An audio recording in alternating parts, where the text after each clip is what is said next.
Madame, Monsieur, bonjour. Merci de suivre ce magazine kiosque de ce mardi 5 septembre 2023. À l'affiche ce matin, Serge Nteka sera face à Mike Gardi-Diana. Et l'actualité en République démocratique du Congo ce matin, c'est bien évidemment la rentrée scolaire qui était effective hier en République démocratique du Congo. Nous allons en parler ce matin. Autre sujet d'actualité, c'est la démolition de la barrière métallique de la résidence privée de Joseph Kabila du côté de Jélem. Tout le monde en parle. Nous allons donc analyser ce sujet avec nos invités. Bien sûr, la répression sanglante des adeptes de Ouazalendo à Goma, nous en parlons. Le gouverneur militaire, le général Constant Ndima, a été rappelé à Kinshasa par rapport à cette répression sanglante. Ce sont là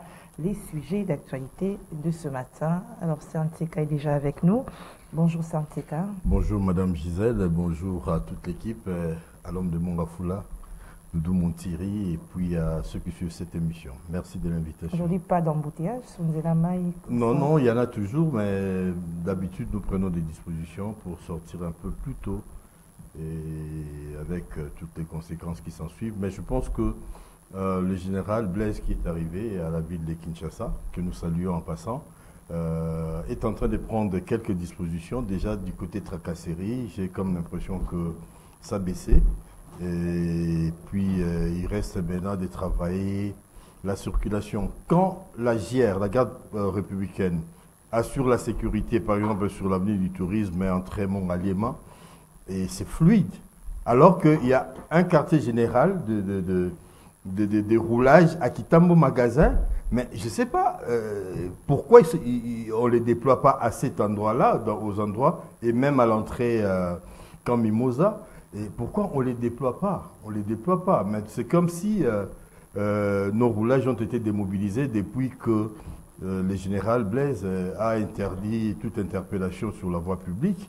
Et ça a démotivé un peu, mais je pense que nous devons continuer sur cette voie-là, de manière à rendre un peu civilisée la circulation, la conduite sur nos avenues, et sans compter avec les désordres de Wewa. Il faudrait un peu le responsable des associations de Wewa puisse donner l'occasion à ses frères, à ses confrères, à ses compatriotes d'apprendre un peu le rudiment de la conduite, le code de la route, je voudrais dire. Donc c'est vraiment la jungle. Pas étonnant qu'il y ait toujours des accidents, des altercations et surtout l'incivisme, des insultes sur la voie publique, c'est pas possible. Alors parlons du général, le commissaire de la police de Kinshasa. Il y a certaines mesures, je ne vais pas dire qu'il a pris, mais les mesures qui existent, qu'il a peut-être rappelées, par exemple la circulation de véhicules, de grands cars au-delà de 21 heures, les motocyclistes de circuler à Gombe. Est-ce que cette fois-ci ces mesures seront respectées parce que ça existe déjà? Je voudrais vraiment de prime abord féliciter le général Blaise parce que il ne fait que rappeler des mesures qui ont été prises. Qui souffrent d'application. La gestion de l'État, c'est comme le maillon d'une chaîne. On ne peut pas venir et vouloir tout recommencer. Il y a eu des mesures qui ont été prises du temps du gouverneur Kimbuta interdisant la circulation de motos, taxis dans le centre-ville, ici à la Gombe. Et puis, le verrou avait sauté, je ne sais pas par quelle magie, c'est vraiment la ruralisation de la Gombe aujourd'hui. La circulation, l'interdiction de circuler aux grands camions, mais ce sont des vieilles mesures. Mais pourquoi on ne les applique pas? Tout simplement parce qu'on pense qu'on doit diriger l'État de manière compartimentée. Moi, j'arrive, j'ai fait ce que je peux, tout ce qui a été fait avant, je ne compte pas, et ce qui viendra après, je ne compterai pas. Alors, on oublie qu'on doit s'insérer dans une dynamique qui doit conduire les pays vers le développement, comme dans un concert où chacun joue sa partition. Chacun joue sa partition, mais de manière cohérente avec les autres ténors, avec les autres instrumentistes. Donc, c'est quand même malheureux de voir que nous avons des dirigeants qui n'ont pas cette vision un peu globale de la gestion et qui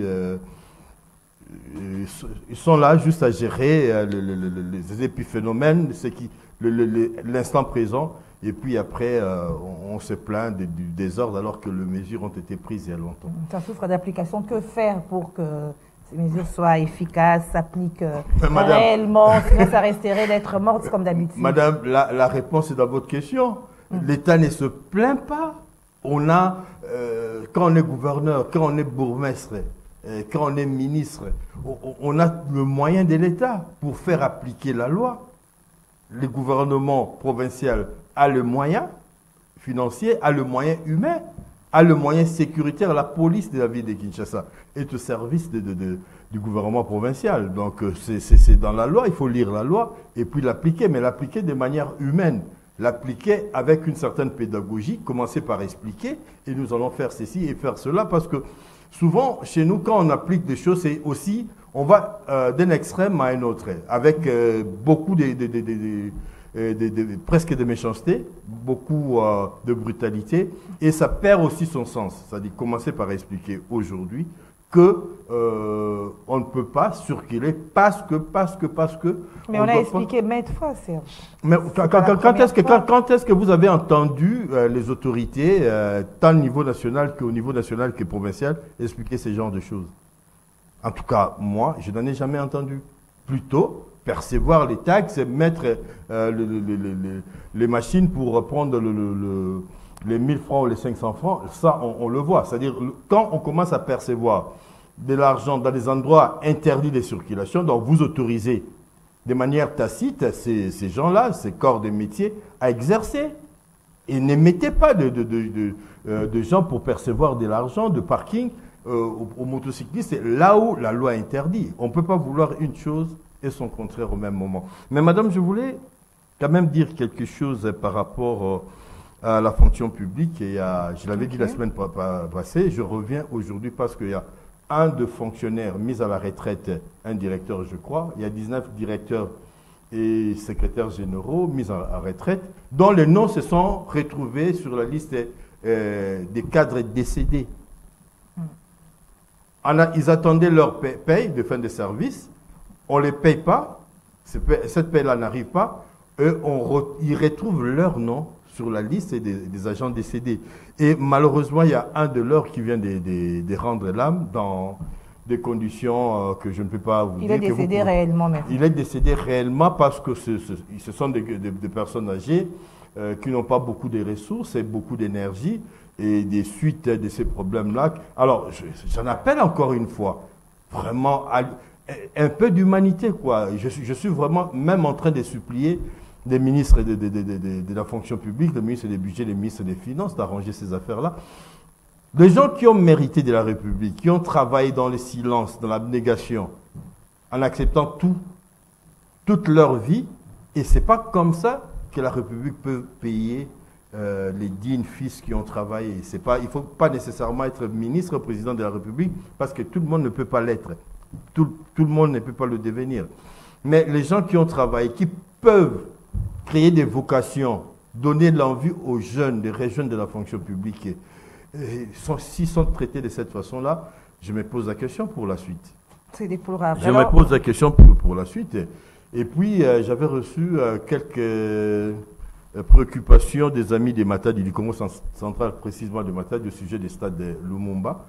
Et j'ai eu à discuter avec quelques responsables des Domas, l'entreprise de Robert Nyondo, l'entrepreneur qui a réalisé les stadiums ici au stade des Martyrs pendant le jeu de la francophonie, qui a la responsabilité de travailler, de construire, de terminer ce stade qui, a pris quand même du temps. Je peux rassurer aux amis des Matadi que le stade, ils auront leur stade parce que la détermination et la volonté de le faire est là grâce à l'entreprise Domas. Et après quelques réglages, je pense que nous pourrons revenir ici pour donner beaucoup plus de précision. Mais la réponse que nous avons reçue, que tout est là pour que ce stade soit enfin terminé et devienne opérationnel. Voilà.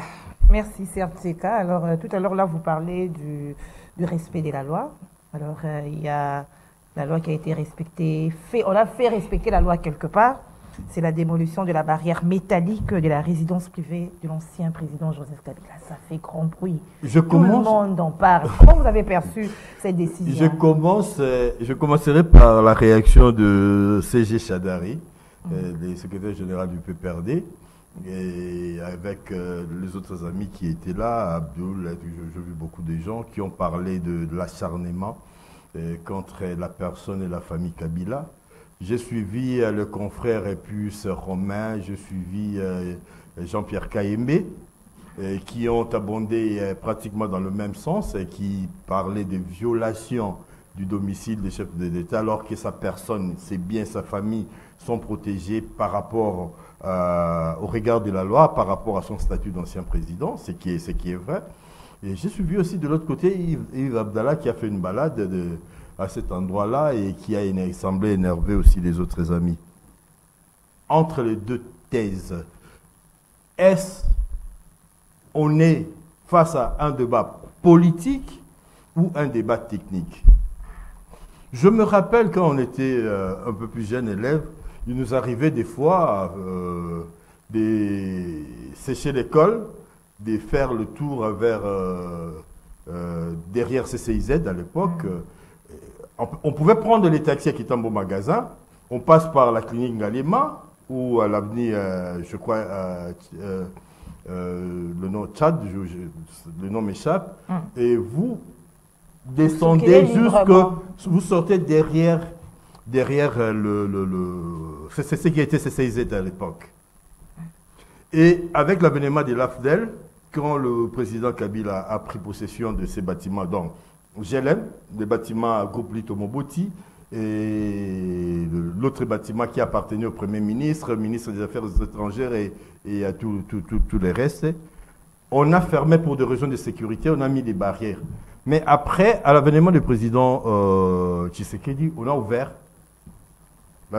cette voie-là à la circulation. Donc on peut partir de la clinique Galema, on sort vers soit Kin Plaza où on peut sortir du côté de voilà les aléas du direct. On peut sortir du côté CCIZ, mais la route qui doit mener derrière CCIZ, donc Fleuve Congo Hôtel aujourd'hui, est restée fermée. Je me suis posé la question, quand on mettait cette clôture-là, je crois dans cette émission, nous avions posé les problèmes à l'époque.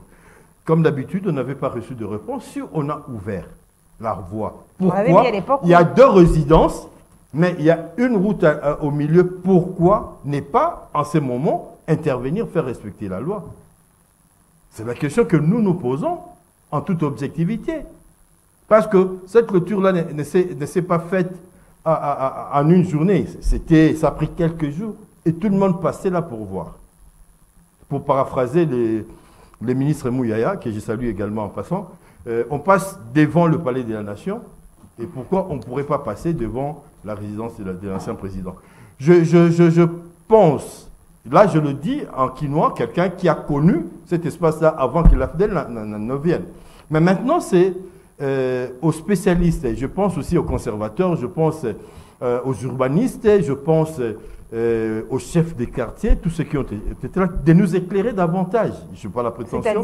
De nous éclairer davantage, de nous dire s'il y a eu démolition exactement. Parce que on a trouvé Gombe. Nous sommes nés, nous avons trouvé Gombe. Nous ne sommes pas de cette génération qui était là avant qu'on construise Kalina. Nous sommes nés, nous avons trouvé des routes, des maisons qui existaient. En vertu de quoi nous pouvons, c'est un peu comme dans votre quartier, un monsieur achète 2 parcelles et barre la route à la circulation, empêche les gens de prendre. C'est un peu ce qui s'est passé. Et mais ce qui est à condamner, ce qui est à condamner, je pense que c'est le laxisme de l'autorité publique qui a laissé faire. Non, mais on applique aujourd'hui... Attendez Serge, ça a été placé au moment où, lorsque Kabila a été président de la République, c'est ça? Non. C'était après? Après quand on a ouvert cette route-là, la circulation, moi je suis passé là, je voyais la clôture du président Kabila. Nous avons nos bureaux à la clinique Galema. Je passais là. Ça a pris quelques jours pour me mettre cette clôture. Le ministre Epus Mwabilou Emolène de Sakombi, Loando Mboyo de l'aménagement du territoire étaient où pour tirer la sonnette d'alarme ou agir à ces moments? La question, une autre question que je me pose, quel est l'élément déclencheur qui a poussé l'autorité à utiliser cette force-là pour faire exécuter, entre griffes, la loi de cette façon-là? Nous nous posons la question. Pourquoi seulement maintenant? Quel est l'élément qui a milité à l'exécution de cette mesure de cette façon-là? Parce que dans Kinshasa, on a vu Jekoko Moulumba Gentini casser. Une fois, Jekoko Moulumba a fait casser la clôture d'un Libanais vers Limité qui avait empêché les gens de passer et d'emprunter cette voie. Et moi, à l'époque, j'avais dit dans Rendez-vous des Quinois, mais il y a aussi JLM, pourquoi vous ne le faites pas? Mais on l'a fait aujourd'hui. Mais on l'a fait. Mais le débat se déplace du terrain technique sur le terrain, sur un intérêt purement politique. Donc, nous devons, dans un premier temps, demander aux spécialistes de nous expliquer, de nous éclairer par rapport à la situation exacte de cet emplacement. Et puis, de deux, répondre à la question. Ça, c'est aux autorités de le faire. Pourquoi maintenant? Pourquoi maintenant? Quel est l'élément qui pousse? Il fallait le faire quand? Mais quand on a ouvert, c'était l'explication. La raison était que le président Kabila, par rapport à sa sécurité, président de la République, déjà ne pouvait pas emprunter cette voie-là. Oui. Entre guillemets, normal. Et quand il n'était plus président de la République, on a rouvert la route. Mais une par lui a barricadé l'autre voie qui donne sur CCIZ, le fleuve au Congo, par devers sa parcelle. Et au vu au sud des autorités compétentes, ils étaient tous là. Ils étaient tous là. Pourquoi seulement maintenant? Il y a eu l'intervention de responsables de la garde républicaine. Bon. Je ne sais pas répondre à toutes ces questions-là. Moi, j'aimerais... Mais il fallait seulement un jour pour le faire, parce que vous avez souhaité, comme vous avez dit, dans les temps, on attendait un jour... Je suis tout à fait d'accord. Oui. Mais je souhaiterais que quand on fait quelque chose, qu'on enlève aux autres les arguments du genre acharnement contre la personne de quelqu'un, parce que je ne vois pas en quoi est-ce que la réouverture d'une route qui a existé depuis que Kinshasa est Kinshasa puisse être le fait d'acharnement contre une personne, ancien président de la République soit-elle. Mais si on ne le fait pas, si on ne donne pas cette explication, effectivement, ça peut donner à une certaine opinion, surtout le bord, de son bord politique, des pensées de cette façon-là, des bonnes ou des mauvaises foi, je ne sais pas. C'est-à-dire que gérer aujourd'hui implique aussi une certaine pédagogie, explique aussi l'obligation de rendre compte de pourquoi on est en train de faire ça. Je reviens à vous avec d'autres questions par rapport à vos préoccupations. Mike Gardidiana, bonjour. Bonjour, madame. Vous entrez directement dans le vif du sujet. C'est la démolition de la barrière métallique et la résidence de l'ancien président Joseph Kabila. Ça fait grand bruit. Nous avons suivi l'analyse des syndicats quant à ceux et la vôtre également. Merci pour la question, mais comme j'ai l'habitude de le dire, excusez-moi de ne pas vouloir perdre du temps à discuter sur le fait qu'on ait cassé une barrière ou autre chose. Il y a deux éléments qui m'intéresseraient. Avant, c'était une barricade mise pour des raisons sécuritaires, avec le domaine où, je dirais, un domaine présidentiel. Est-ce que les voisins qui sont autour se sont plaints de cette barricade? Est-ce qu'il y a des plaignants à ces niveaux? Si ce n'est pas le cas aujourd'hui, je ne poserai pas la question de l'opportunité parce que l'État a le monopole. On n'est pas gestionnaire de la République. L'État sait exactement ce qu'il faut faire quand il faut faire. GLM, cette route-là, ce que je sache, mène jusque vers le fleuve. Quelle a été la nécessité dans Kinshasa, quand on vit de problèmes de flux de circulation, d'ouvrir cette route-là? En quoi il apporte dans la circulation en interne? Ce sont les deux questions que je me pose. Tant qu'on trouvera des réponses, moi, ça va m'aller, mais discutons de choses sérieuses. Ce sont des choses importantes. Non, mais c'est sérieux parce que tout le monde en parle. Il ne faut pas minimiser les sujets, c'est sérieux. C'est pas parce que c'est sérieux parce qu'on parle. C'est pas parce que tout le monde en parle que c'est intéressant. Nous avons inscrit ça comme sujet. C'est ce que je dis. Ouais. C'est par respect que je vous le dis. C'est pas parce que tout le monde en parle que moi, ça m'intéresse ou ça intéresse encore tous les Quinois. Discutons de les questions. Mais vous pouvez quand même répondre aux préoccupations de Serge. Est-ce que pourquoi, en ce moment, acharnement comme les camps Kabyle est en train de J'aurais créer? aimé répondre à ces questions si c'était moi qui étais à l'initiative de cette mesure. Non, je l'ai apprise autant que Serge Seka. Vous analysez. Serge Seka Vous analysez en tant que journaliste, il s'est oui. posé des questions. Oui, c'est ce que je vous dis en tant que journaliste. En tant que journaliste, je vous ai dit ici, il y a deux possibilités. Il semble qu'il y a des résidences à côté, des gens qui ont été restreints dans leur mouvement. Il me semble. Je vous parle au conditionnel.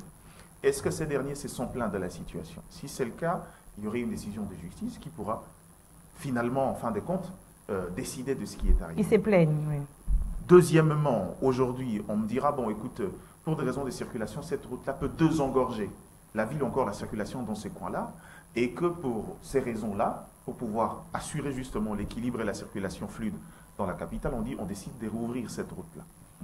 Est-ce qu'on est dans les deux contextes? Je ne sais pas. L'État a pris la décision de pouvoir casser cette fois-là.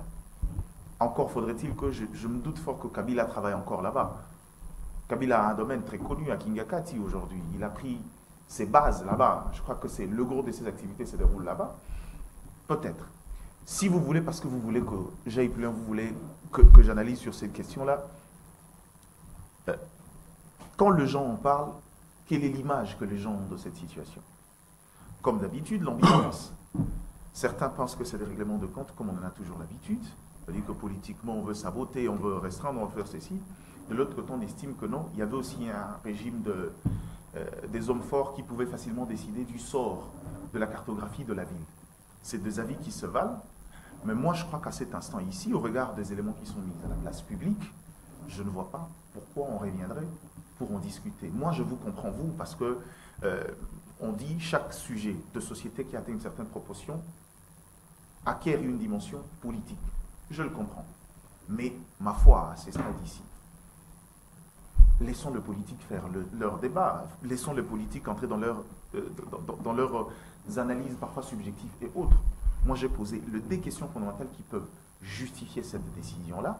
Si ce n'est pas le cas, je ne vois pas, mais malheureusement, je ne peux pas venir ici pour condamner les autorités qui ont certainement pris des décisions. Sinon, ces pratiques débarricader la route, c'est pas seulement à GLM, hein.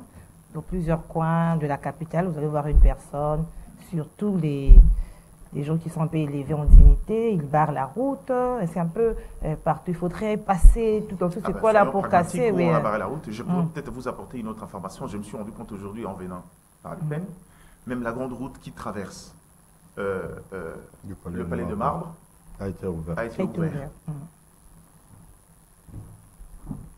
De ce côté-là, la raison de circulation, je vous dis que peut-être est très valable. Ce raccourci-là qui peut permettre à ce que de sortir de l'autre côté peut désengorger Ngouma qui, à ces niveaux-là, subit généralement, il y a régulièrement.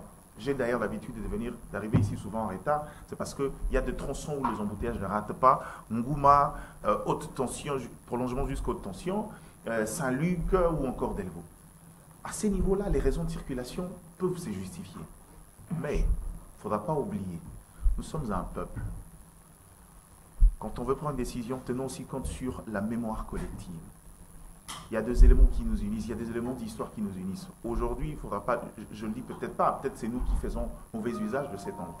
Mais ce mausolée-là est un centre d'attraction qui, très bien géré, peut être quelque chose pour nous. Mais je ne peux pas condamner dès lors que je ne sais pas quel est l'esprit qui a conduit à ça. Donc, je comprends pourquoi les gens veulent en discuter, mais moi j'estime qu'ici, au regard de quelques questions fondamentales que j'ai posées ici, si tel est le cas, il n'y a pas lieu de pouvoir discuter. Mais si on veut me faire croire que c'est des orientations politiques, libre à qui le pense. Alors certes, c'est quand vous voulez ajouter quelque chose. Oui, je voulais ajouter quelque chose parce que ça déborde du simple cadre de gestion de la ville, des espaces urbains, parce que la Gombe, c'est la commune la plus urbanisée du pays. Et pensée, voulue et dessinée par le blanc. Et qu'on vienne un jour décider de barricader pour des raisons sécuritaires et autres, ça peut passer. Mais est-ce que ça devait rester comme ça? Ça devient politique quand on entend les échanges des débords du côté de la majorité et du côté de ce qui est opposition aujourd'hui. On a cherché à politiser ça. Moi, j'ai suivi le CG Chadari, j'ai compris que ça prend de proportions presque inquiétante parce que ça s'invite au débat politique à un moment où on devait penser à autre chose. Ça l'est encore davantage quand on revisite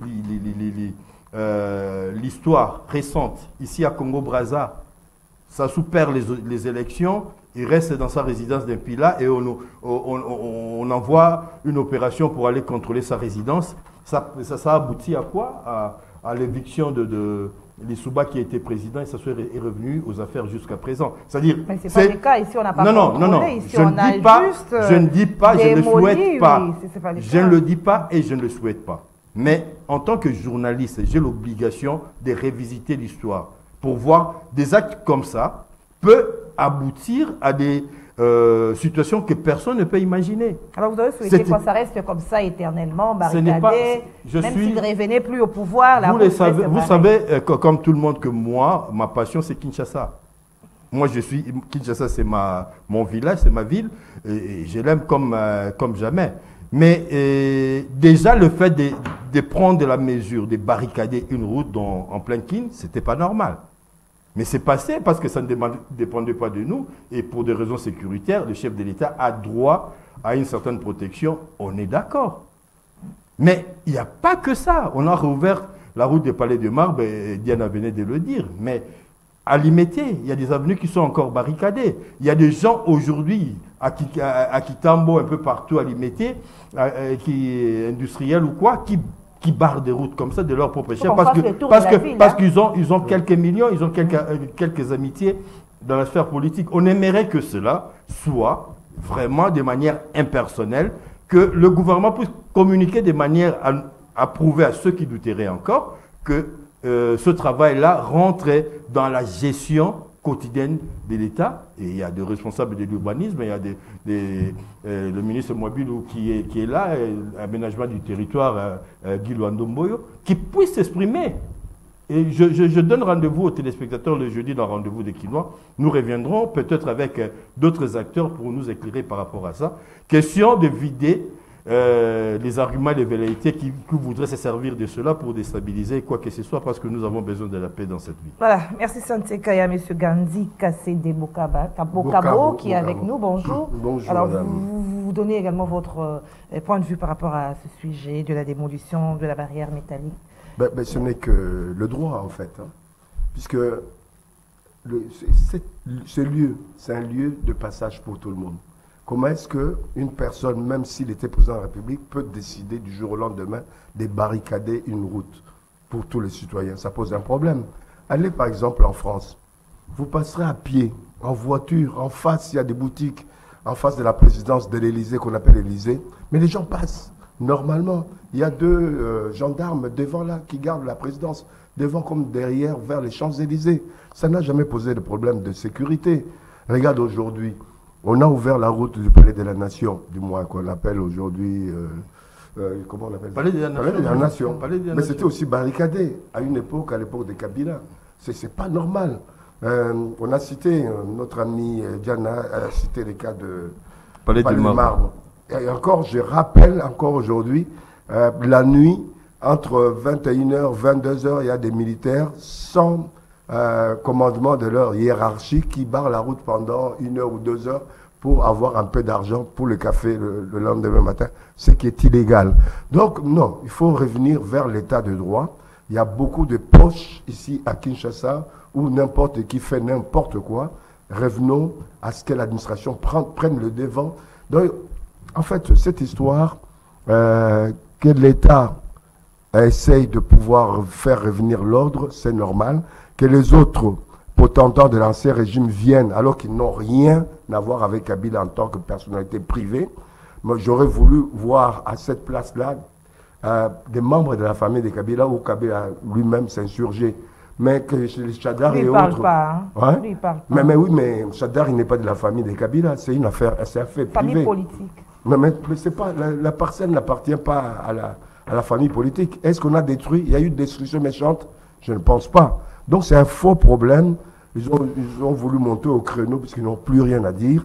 Donc c'est la distraction pure et simple. Non, on dit qu'il n'a pas été prévenu, bien qu'on n'a pas détruit la résidence, mais la route, il n'a pas été prévenu. Non, mais quel est leur rôle dans cette histoire-là? Quelle responsabilité ils ont? On a détruit notre, on a détruit. C'était la famille qui pouvait avoir le droit de le dire, mais en démontrant qu'on a en fait enfreint la loi. À ma connaissance, on n'a pas enfreint la loi. À ma connaissance, il n'y a pas eu de destruction méchante dans les cas d'espèce. Donc c'est une distraction. Allons à l'essentiel des problèmes qui se posent aux Congolais par rapport au transport, par rapport à la majoration de prix des denrées alimentaires. Il y a beaucoup de problèmes ici dans ce pays qu'on se focalise sur un petit fait privé. Voilà. Un autre problème, c'est à l'Est. Je reste avec vous. Oui, d'accord. Après ce qui s'est passé à l'Est avec la répression sanglante des adeptes de Wazalendo, il y a, parmi les décisions prises, il y a des officiers de l'armée qui ont été arrêtés. On parle du gouverneur militaire qui a été rappelé à Kinshasa, les enquêtes qui seront ouvertes. La MOUCA ne croit pas à ces enquêtes, hein, parce que la plupart des cas, les enquêtes n'aboutissent pas. La plupart des enquêtes, là, il n'est pas question d'être partisan ou non de la MOUCA. La plupart des enquêtes démarrent, mais on n'a pas la finalité de ces enquêtes. Ça, c'est vrai. Mais le vrai problème, c'est quoi? C'est que quand il y a des manifestations reconnues par la loi, mais la police comme l'armée, c'est même pas à l'armée de pouvoir intervenir, c'est à la police d'intervenir. Ils ont tous les moyens de pouvoir arrêter une manifestation, surtout que ce n'était pas une manifestation autorisée. Ils ont toutes les armes non offensives de pouvoir arrêter les dégâts. Mais pourquoi est-ce qu'ils peuvent tirer sur des personnes humaines? Là, c'est condamnable. Il n'y a même pas de discussion à avoir là-dessus. Aujourd'hui, la démarche telle qu'elle est entamée, de pouvoir chercher les responsabilités, notamment des chefs de l'armée ou de la police, et ce n'est que chose normale sur le plan de l'état de droit, dont on n'a pas encore. C'est un processus, mais il faut qu'on arrive à un état qui existe réellement et qui est le respect de l'homme et des droits humains. Voilà, Diana, le gouverneur a été rappelé à Kinshasa. Il y a une part de responsabilité. La part de responsabilité, je crois que c'est assez logique à mon sens. Dans le fait où on est dans un contexte d'insécurité ou dans un contexte d'état de siège où presque la gestion de la province a été octroyée au gouverneur, à la gouvernance militaire, et qu'on arrive encore à ces niveaux d'incompréhension dans la forme ou encore dans les agissements de la population, c'est un peu compliqué. Moi, j'ai un point de vue très contraire sur le mouvement Wazalendo, mais le problème n'est pas à ces niveaux-là jusqu'ici. Le problème, c'est est-ce qu'il y a eu respect de la proportion de force dans l'encadrement de cette marche? Bon, je préfère encore parler d'encadrement. Est-ce qu'on peut parler d'encadrement ou de la répression de la marche? C'est à ces niveaux-là. Je crois que le renseignement ont quelques informations, un peu comme moi, sur la nature de certains dans ce mouvement. Mais le problème, c'est que dans la marche sécuritaire, il faut éviter les généralités. Il faut savoir situer les choses dans leur contexte. Il ne faudra pas se servir des informations de fond que vous avez pour pouvoir agir délibérément sans tenir compte de la réalité sur place. Il ne faudra pas qu'oublier on est dans un contexte d'insécurité. Il ne faudra pas aussi oublier ici qu'on a en face des protagonistes qui ont amené la guerre dans plusieurs dimensions. Mais ce qui est vrai, c'est que la vie humaine reste sacrée. On n'était pas en droit de pouvoir emprunter ce chemin-là. Ça, c'est une certitude. Qu'on rappelle les gouverneurs ici, c'est pour des raisons, pour moi, de redevabilité. En tant que chef, il doit répondre de ce qui est arrivé ou de ce qui s'est passé, de ce que ces unités ont produit comme travail sur terrain. Ils ont mal géré la situation. Bon, je pense oui, jusqu'à ces stades ici. Mais moi, j'aimais toujours, entre être vrai et être juste, il y a une frontière. S'il faut être vrai aujourd'hui, je crois que la réalité, elle est celle-là. Mais s'il faut être juste, je vous ai dit ici que dans le mouvement Wazalendo, il y a de têtes qui dérangent. Il y a de têtes à problème. Il y a de têtes manipulées. Dans ce mouvement. Je vous dis, sans crainte d'être contredit, donc certaines têtes je l'ai dit sur un plateau. Et à la limite, c'est une autre chose d'avoir l'information sur les à côté ou encore les intentions cachées d'un mouvement. C'en est une autre de pouvoir venir et faire son job, de maintenir l'ordre public. À ces niveaux-là, pour moi, je pense que c'est à ces niveaux-là qu'il y a un problème. Je suis de nature à ne pas tout mettre sur la place publique, mais je crois que le renseignement avait d'autres informations sur la nature de cette marche et sur des finalités, mais ils ont mal géré la situation. Alors, très mal géré la situation. Et à ces stades-là, moi, je crois que l'État, c'est de la responsabilité de l'autorité de pouvoir remettre à l'ordre ceux qui ont dérapé. Mais dans le fond, je crois qu'il faudra qu'on aille jusqu'au bout un peu. Il faudra que la culture de la sanction revienne un tout petit peu pour finalement essayer de recadrer, parce qu'on est une population, il faut dire vrai, l'anarchie qui circule dans nos veines est née du fait qu'on est une société où la sanction est devenue un élément péjoratif. À chaque fois qu'on sanctionne, on a l'impression que c'est de l'acharnement. On a toujours tendance à catégoriser les choses comme ça. Quand on est puni, c'est soit parce qu'on ne l'aime pas, soit parce qu'on on trouve justement un élément de différence. Pour pouvoir justifier la sanction, on ne veut pas regarder. J'ai l'habitude de le dire, le Congolais n'aime pas accepter sa responsabilité. À chaque fois que ça ne marche pas, c'est toujours forcément la faute de l'autre. Mais je crois qu'à la limite près, cette nation a besoin un peu de remettre ces dimensions sanctions, en commençant par ceux qui ont la main assez tendue sur la gestion, pour finalement rabattre cette culture-là auprès de ceux qui, d'une manière ou d'une autre, ne participent pas directement à la gestion de la chose publique. Je crois que dans la question de l'Est, moi je vais être très juste. Il faut qu'ils répondent, mais après, il faudra qu'on soit aussi juste pour venir nous rendre compte des conclusions des auditions et des PV, parce que je vous l'ai dit ici, que le service de renseignement sur place avait d'autres informations qu'on n'a pas encore dit, et avait aussi les détails sur certains individus infiltrés dans ces mouvements-là, qui avaient d'autres agendas cachés au-delà de la simple marche contre la MONUSCO. Et il fallait exécuter, il fallait tirer à bout portant. Vous allez me demander des réponses à ce que j'ai dit ici. Voilà. Serge, cette question-là dénature presque le propos. C'est ça le mal. Non, je vous dis qu'ils avaient des informations. Je vous ai déjà dit qu'ils ont mal géré, parce que dans le maintien de l'ordre, quand vous êtes agent de l'ordre, il faut tenir compte de la proportionnalité. Mais ne posez pas une question aussi belliqueuse comme ça à la fin, qui presque dénature l'ensemble de l'analyse que j'ai faite. C'est pas ça. Alors, Serge Tseka va compléter. Alors, les causes quand même de ces revendications étaient quand même nobles, hein, parce que lorsqu'on voit le gouvernement aussi est en train de demander qu'on puisse, les MONUSCO puissent faire un peu vite par rapport à son départ d'ici la fin de l'année. Madame Gisèle, les services de renseignement, leur job, c'est de chercher les renseignements.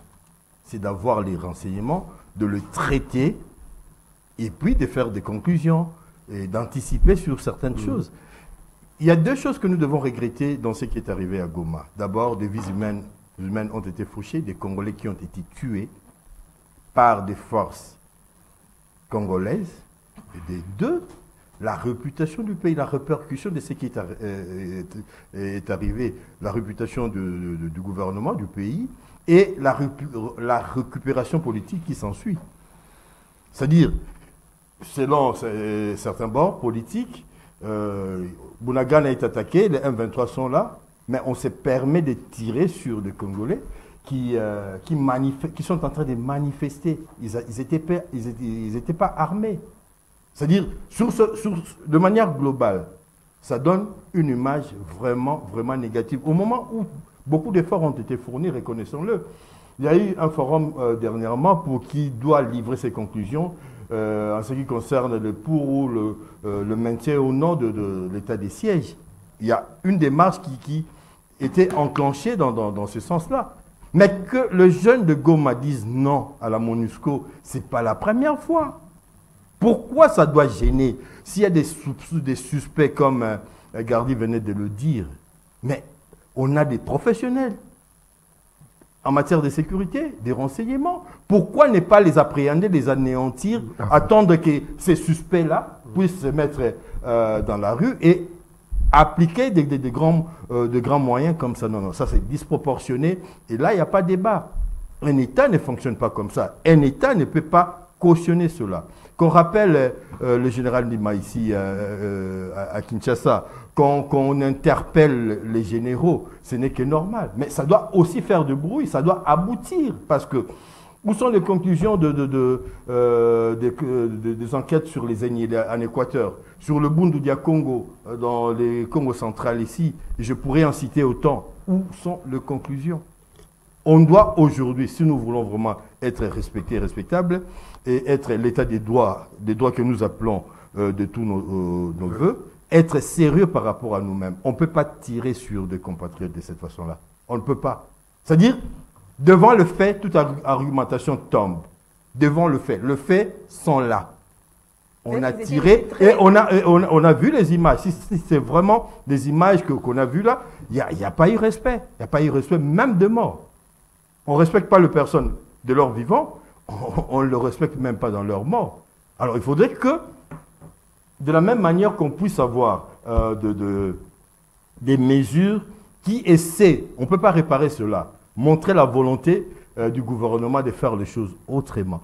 Le problème de sécurité à l'Est est tellement complexe, on le reconnaît.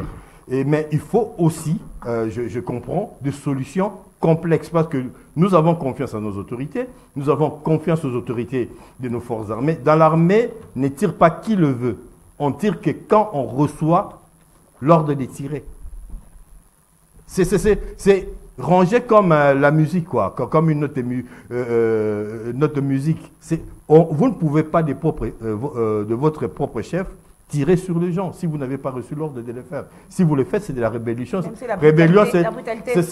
Rébellion, c'est de l'insubordination et les responsabilités devaient être, en tout cas, engagées. Les responsabilités de ceux qui ont été à l'origine de cet ordre-là, elles devaient être engagées de manière à ce que nous puissions croire que l'État congolais protège ses citoyens. On peut ou ne pas aimer tel ou tel groupe, mais en tant que citoyens congolais, ils ont le droit de donner leur opinion, dire qu'on est contre la présence de MONUSCO, ce n'est que de leur droit.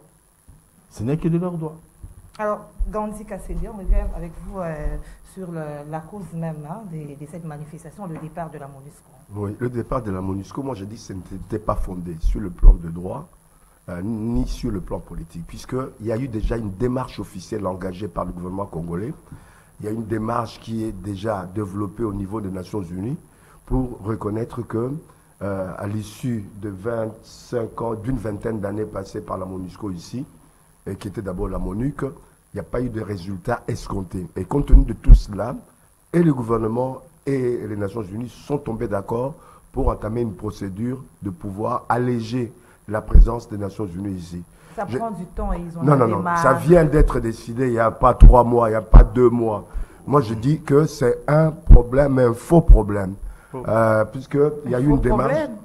C'est un faux problème dans le sens où il y a des démarches. Ils sont là et non, il y a une démarche pour qu'ils partent. On ne part pas. On ne déplace pas des forces des Nations Unies comme une armée facilement en quelques semaines. La procédure va être engagée. C'était ce que le peuple, une partie des populations congolaises exigeait. Une partie du gouvernement exigeait. Donc la procédure est engagée déjà. Je vois mal qu'on puisse revenir là-dessus. Si le gouvernement n'avait rien fait, si les Nations Unies n'avaient pas accepté de se désengager, là encore, j'aurais pu comprendre. Comme Diana l'a dit, on était aussi en face d'une situation, d'un État où on ne pouvait pas faire n'importe quoi dans cette région. C'est une région en proie des guerres, où Goma est menacé en permanence chaque jour. On ne peut pas délibérément faire n'importe quoi là-bas. Donc il faut de la mesure. Il a manqué de la mesure. Et aussi, comme notre ami Serge Sek a dit, avec intelligence, c'est qu'il y a des forces de renseignement. Quand des forces de renseignement, Diane l'a rappelé, ont des éléments.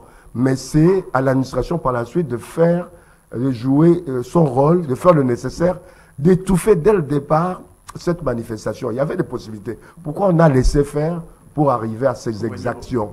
Exactions après. Là, ça pose un problème de la gestion de l'État, de la gestion de l'administration. C'est ça le vrai problème. Donc, non, les informations étaient là. On savait qui pouvait, dans le groupe, être très dangereux pour nos populations, pour notre État. Mais il fallait agir. C'est là qu'on attend que les services de renseignement, les services de l'administration militaire ou policière agissent. C'est ça. On doit revenir à ce qu'une administration fonctionne, soit bien où il est. Ce qui n'est pas le cas aujourd'hui. Et ça entache un peu la gestion du régime actuel. Alors que peut-être que le président n'y est pour rien, peut-être que le Premier ministre n'y est pour rien, mais encore moins le ministre de la Défense ou celui de l'Intérieur. Mais il faut être dur là-dessus et essayer de faire en sorte qu'il y ait des exigences. Ce qui était à la base des tueries, il n'y a pas à s'expliquer. Il n'y a pas à s'expliquer, il faut que la loi soit appliquée. Ouais. Voilà, qu'est-ce qui est fini? Juste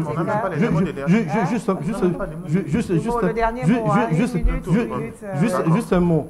Il faudrait retenir que dans cette zone-là de l'Est, il y a beaucoup de groupes d'autodéfense. Je crois que les Ouazalendo font partie de ces groupes qui ils ont une certaine idéologie et répondent peut-être à certains, je le dis avec vraiment de recul. Certaines autorités, ils ont des lignes de conduite, je dirais des lignes éditoriales s'il s'agissait des journalistes. Mais cela, on doit les gérer parce que la volonté de ces groupes d'autodéfense, c'est quoi? Nous défendre nos terres directement, le temps peut-être que les forces armées arrivent. Est-ce qu'on sait les canaliser, on sait les coordonner, on sait qui en sont, les leaders peut-être qui les alimentent? Sortez des groupes armés, des Mbosso, résonnent encore dans nos oreilles. Alors, si on ne fait pas ce travail-là, on risquera dans l'avenir de connaître encore et encore ce genre de problèmes. C'est-à-dire des problèmes, je reviens, et complexes, et que nous devons vraiment mettre là sur pied des moyens et des professionnels pour les gérer. Voilà. Merci. Vous savez, Diana, j'ai l'habitude de dire aux gens, la dernière personne prend la parole. la plupart du temps, on ne va pas parler des choses pour plaire aux gens. Vous savez pourquoi? On est dans un contexte de guerre. C'est vrai, en tête d'affiche, c'est le mouvement Ouazalendo, qui, vous le savez, est une branche armée, qui régulièrement, qui ont même dans certains cas repoussé les positions du M23. On ne parle pas d'un mouvement civil. Soyons clairs. Deuxièmement, je vous dis ici qu'on est dans un contexte de guerre. Je vais vous donner deux hypothèses. Est-ce que vous savez qu'aujourd'hui, en interne, pendant que nous on discute ici en interne, il y a deux courants. De ceux qui sont pour l'état de siège, ceux qui sont contre. Et chacun essaye de mettre le moyen pour pouvoir arriver à ses fins. Si on peut se mettre d'accord ici qu'on a dans l'armée des cas isolés des gens qui peuvent facilement être influencés, répondre à d'autres cercles de pouvoir, s'ils peuvent le faire pour saboter une base militaire, comment vous pensez que ça ne peut pas être aussi la possibilité?